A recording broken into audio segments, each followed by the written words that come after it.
Olá, tudo bem? Meu nome é Elcio de Araújo, sou advogado especialista em processo civil e direito civil, sócio do escritório Araújo Nascimento e hoje fui convidado para falar um pouco sobre o divórcio, que apesar de ser um tema bem difundido nas redes, com bastante material de pesquisa, ainda gera dúvida em muita gente.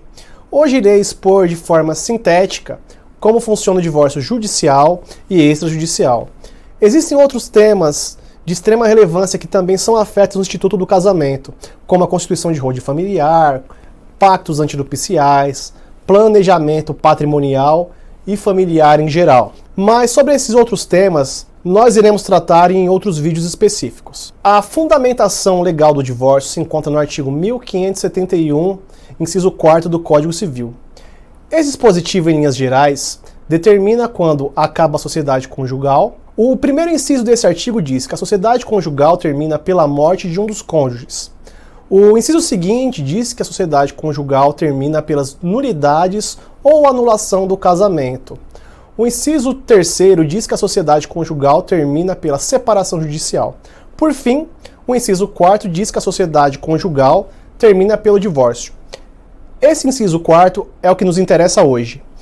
Esse dispositivo é fruto de uma grande evolução histórica. A primeira exposição mais rudimentar sobre a regularização de uma separação de corpos remonta de 1891.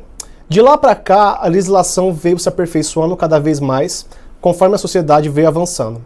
Eu vou dar um salto histórico direto para a Constituição de 1988. O artigo 226 da Constituição estabelece que o casamento pode ser dissolvido pelo divórcio. Inicialmente se exigia que fosse realizada uma separação legal, e depois de um ano se poderia dar entrada no divórcio. Depois do ano de 2010, essa previsão legal veio abaixo, por conta da chamada PEC do divórcio. Passada essa pincelada no histórico do divórcio, vamos abordar algumas questões práticas. Uma muito comum é a regularização da chamada separação de fato. Pessoas que colocaram fim na constância do casamento sem realizar as formalidades da lei. Algumas acabam perdendo contato com seus ex-cônjuges e diversas vezes deixam de fazer o divórcio por pensar que só seria possível na presença do ex-cônjuge.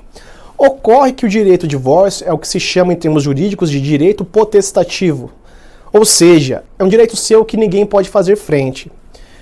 Veja, se seu atual cônjuge não concorda com o divórcio, não existe nada que ele possa fazer legalmente para lhe impedir de se divorciar dele. O que se pode discutir são outras questões laterais que têm relação com o casamento, como divisão de bens, direito de alimentos, uma eventual regulamentação de visitas a filhos menores. Contudo, diante de sua vontade de extinguir o casamento, o outro cônjuge nada pode fazer. Então, sendo assim, mesmo que seu ex-cônjuge desapareça, você ainda assim irá conseguir promover seu divórcio. Ocorre que esse divórcio irá se dar por meio judicial, pois o juízo da vara de família irá tentar encontrar seu ex-cônjuge. Caso não consiga das maneiras ordinárias, ele irá adotar um procedimento de citação ficta. Normalmente se opta pela chamada citação por edital. Então, nessa modalidade, é publicado um documento pela Justiça, chamado edital, e se pressupõe que o cônjuge que teoricamente desapareceu, tomará ciência do processo de divórcio e assim prosseguirá o processo normalmente. Agora, retomando, existem duas maneiras de se realizar o divórcio. A primeira, que nós já começamos a tratar, divórcio judicial, que pode ser litigioso, quando as partes não concordam com os termos do divórcio, ou consensual, quando as partes estão de acordo com os termos. O divórcio será obrigatoriamente judicial, quando ele for litigioso ou quando ele reverberar no direito de menores, quando o casal que vai se divorciar tem um filho para o qual é necessário fixar alimentos, a título de exemplo.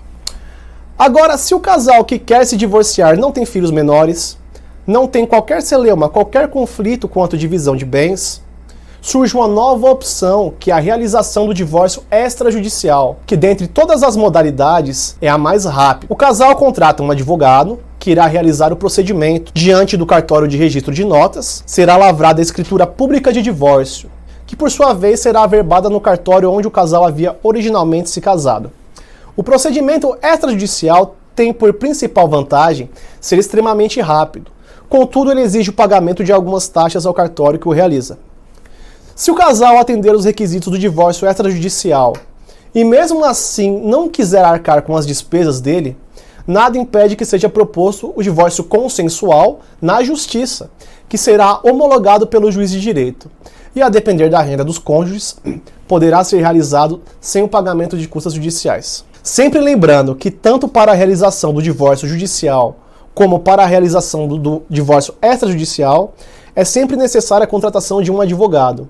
Não existe a possibilidade de se fazer o divórcio sem um advogado. Muito obrigado por sua atenção. Mais adiante nós voltaremos tratando de outros temas correlacionados ao divórcio, ao casamento e a direito de família. Então, por hoje era isso. Espero que todos tenham gostado do conteúdo, né? Para mais vídeos como esse, curta, comente, compartilhe, divulgue esse material para todos que tenham interesse. Espero vê-los em breve.